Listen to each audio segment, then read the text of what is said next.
غیر از یہود قبائل کی شادیاں اس انداز میں ہوتیں کہ ہر دلہن اپنی شب عروس ہی کسی یہودی سردار کے پاس ہو کر ہی پیا گھر جا سکتی تھی۔ السلام علیکم ورحمۃ اللہ وبرکاتہ۔ نام تو اس کا عبداللہ تھا، ابی بن سلول کا بیٹا۔ مدینہ طیبہ کے معزز و محترم قبائل اوس و خزرج اور بنی نجار کا متفقہ منتخب سردار۔ یثرب نامی علاقہ پر ایک طویل عرصہ یہود کی سرداری اور حکومت رہی۔ آج کے امریکہ کی طرح وہ یہود بھی سپر پاور تھے اور ان کے مفادات کے آڑے کوئی نہ آ سکتا تھا۔ حتیٰ کہ غیر از یہود قبائل کی شادیاں اس انداز میں ہوتی کہ ہر دلہن اپنے شب عروسی کسی یہودی سردار کے پاس ہو کر ہی پیا گھر جا سکتی تھی۔ مالک بن عجلان بنی اوس اور بنی خزرج کا سردار اور سالار تھا۔ اس کی بہن نے اسے غیرت دلائی۔ وہ اپنی بہن کی پہلی شب خلوت فتیون یہودی کے قلعہ میں زنانہ لباس میں اس کے ساتھ ہی چلا گیا۔ یہودی سردار کو قتل کیا، پھر اپنے ہم نسب ابو جبیلہ بن جفنہ شاہ غسان سے مدد کا طالب ہوا۔ اس شاہ غسان نے مدد کا وعدہ کیا، اپنے چیدہ لشکریوں کو ساتھ لے کر یثرب پہنچا۔ اوس و خزرج کو خوب انعام و اکرام سے نوازا، نہایت ہوشیاری سے وہاں عالی شان محل تعمیر کروایا۔ پھر قبائل یہود کو بھی انعام و اکرام کا لالچ دیا۔ بڑے بڑے تمام یہودی سردار درہم و دینار کے لالچ میں اس کی دعوت پر اس کے محل میں اکٹھے ہوئے۔ اس نے 385 یہودی وڈیروں کو موت کے گھاٹ اتار دیا۔ اس طرح اوس و خزرج کو یہودی بدگماشوں سے نجات مل گئی۔ اب پورے علاقے میں اوس و خزرج کا سکہ چلتا تھا، مگر دین نہ رہے تو دنیا کی عزت و عظمت بھی تھوڑے وقت کی مہمان ہوتی ہے۔ اوس و خزرج کی آپس کی لڑائیاں شروع ہو گئیں، چنانچہ اسلام سے پہلے ایک ایسا سلسلہ جنگ کا شروع ہوتا ہے جو 120 سال تک چلا۔ اسے جنگ لغاز کہا جاتا ہے۔ دونوں طرف سے بڑے بڑے سردار مارے گئے۔ دونوں شاخیں ایک ہی خاندان بنی خزرج کی تھیں۔ آپس میں لڑتے لڑتے جب تھک گئے تو آپس میں صلح کر کے ایک ہی سردار بنانے میں متفق ہوئے۔ سردار منتخب کر لیا گیا، بس اس کی تاج پوشی باقی تھی۔ جشن تاج پوشی کی تیاریاں عروج پر تھیں۔ سیرت ابن حشام میں ہے کہ اسی دوران اوس و خزرج کی معاشی پسماندگی کے علاج کی غرض سے قریش مکہ سے کوئی معاہدہ کرنے چند سردار مکہ مکرمہ پہنچے۔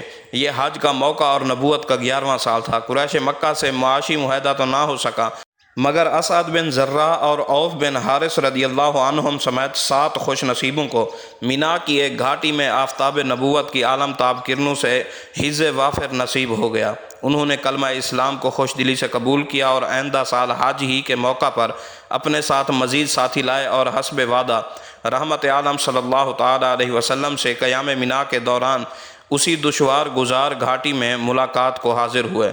بیعت عقبہ ہوئی، تعلیم قرآن کے لیے معلم مانگا۔ سیدنا مصعب بن عمیر کو ہمراہ کر دیا گیا۔ ان کی تبلیغ و دعوت اور محنت سے آئندہ برس نبوت کے 13ویں سال اسی مقام پر 72 مردوں اور 3 عورتوں کو بیعت عقبہ ثانیہ کی سعادت نصیب ہوئی۔ اس کے ساتھ ساتھ یثرب کے مدینۃ الرسول اور اہل یثرب اوس و خزرج کو انصار رسول اور انصار صحابہ کرام رضوان اللہ تعالیٰ علیہم اجمعین بنانے کا پروگرام طے ہو گیا۔ ابی بن سلول کا بیٹا سوتے جاگتے اپنی تاج پوشی اور اوس و خزرج کے تخت پر قبضہ کے خواب دیکھتا تھا، مگر اللہ کو یہ منظور نہ تھا۔ اہل سعادت کی تعداد روزانہ بڑھ رہی تھی۔ اس کی تاج پوشی کو گویا بھلا ہی دیا گیا کہ اچانک ربیع الاول کے اوائل میں آفتاب نبوت مکہ مکرمہ سے 300 میل جنوب میں قباء کی بستی میں طلوع ہوا، اور صرف 14 دن بعد یثرب کو مدینۃ الرسول مدینہ طیبہ کا سعید نام مل گیا۔ نام تو اس کا عبداللہ تھا، اللہ کا بندہ، مگر وہ حقیقت میں نفس کا بندہ تھا۔ اس کی دنیاوی عزت خاک ہی میں مل چکی تھی۔ اس کے سپنے پر سانپ لوٹ گئے تھے۔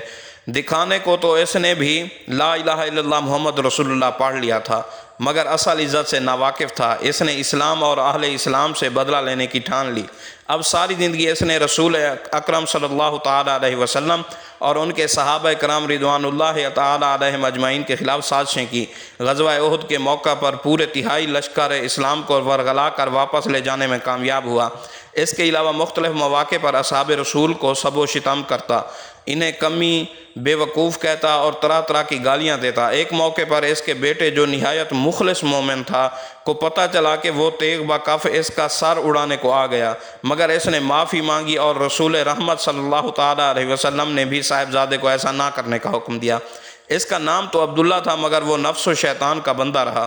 جب مر گیا تو نبی پاک صلی اللہ علیہ وسلم نے رحمت و رفعت کے اظہار کے طور پر اپنا قمیض مبارک اس کے کفن کے طور پر دیا اس کے منہ میں لعاب مبارک ڈالا، اس کے لیے جنازے میں مغفرت اللہ سے طلب کی، مگر رسول اور اصحاب رسول صلی اللہ علیہ وسلم کو سب و شتم کوئی چھوٹا جرم نہیں تھا، اس کی مغفرت نہ ہو سکی۔ خالق دو جہاں نے اپنے رسول رحمت کو اس بدمعاش اور اس کے ہم کماش لوگوں کے جنازے سے ہمیشہ کے لیے روک دیا، بلکہ ان کی قبروں کے نزدیک جانے سے بھی منع فرما دیا۔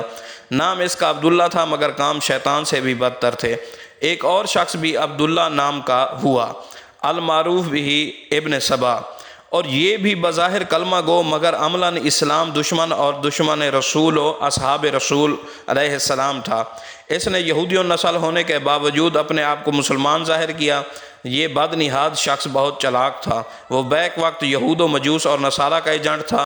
کوجا سے نکالا گیا تو بصرہ میں، وہاں سے نکالا گیا تو مصر میں، یعنی جا بجا مسلمانوں میں امیر المومنین سیدنا عثمان ذو النورین رضی اللہ تعالیٰ عنہ اور ان کے مقرر کردہ عمرائے مناطق اسلام کے خلاف سازشیں کرتا، اپنے آپ کو محب علی اور آل رسول رضوان اللہ تعالیٰ علیہم اجمعین گردانتا اور لفاظی اور پروپیگنڈا کرنے کے ذریعے سادہ لو مسلمانوں کو اپنے جال میں پھنساتا۔ اس کی سازشیں بالآخر رنگ لائیں۔ امیر المومنین مدینہ طیبہ میں شہید ہو گئے، مسلمانوں میں فرقہ بندی کی بنیاد رکھی گئی۔ ایک روایت کے مطابق حضرت علی رضی اللہ تعالی عنہ نے اس کو اس کے کئی ساتھیوں سمیت جلا دینے کا حکم دیا، مگر وہ آخر دم تک اپنی گمراہی پر ڈٹا رہا۔